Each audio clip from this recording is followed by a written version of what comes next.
El libro de Levítico, capítulo 5.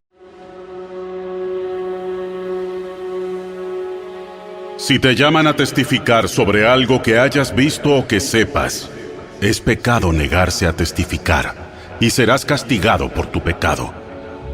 O supongamos que, sin saberlo, tocas algo que queda ceremonialmente impuro, como el cadáver de un animal impuro.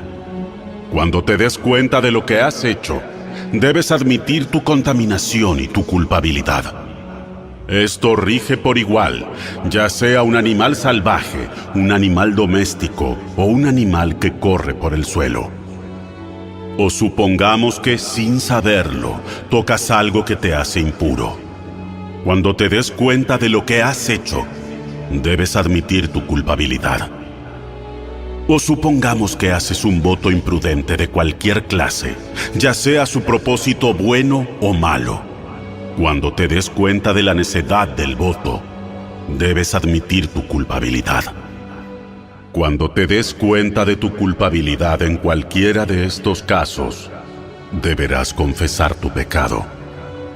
Entonces deberás llevarle al Señor como castigo por tu pecado una hembra del rebaño, ya sea una oveja o una cabra. Esta es una ofrenda por el pecado, con la cual el sacerdote te purificará de tu pecado y te hará justo ante el Señor. Sin embargo, si no te alcanza para comprar una oveja, puedes llevarle al Señor 2 tórtolas o 2 pichones de paloma como castigo por tu pecado.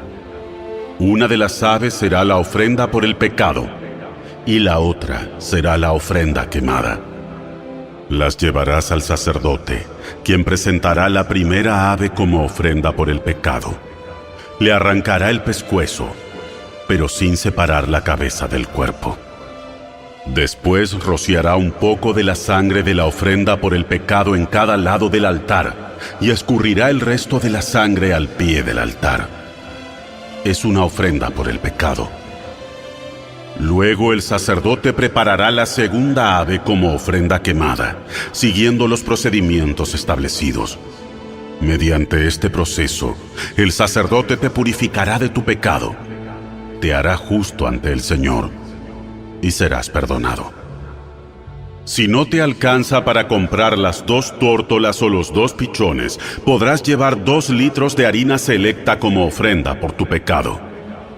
Puesto que es una ofrenda por el pecado, no la humedecerás con aceite de oliva ni le pondrás incienso. Lleva la harina al sacerdote, quien tomará un puñado como porción representativa. Él la quemará sobre el altar, encima de las ofrendas especiales presentadas al Señor. Es una ofrenda por el pecado. Mediante este proceso, el sacerdote purificará a los que sean culpables de cualquiera de estos pecados, los hará justos ante el Señor y serán perdonados.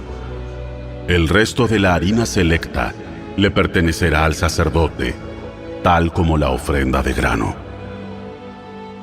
El Señor le dijo a Moisés: Si uno de ustedes peca involuntariamente al contaminar la propiedad sagrada del Señor, debe llevar al Señor una ofrenda por la culpa.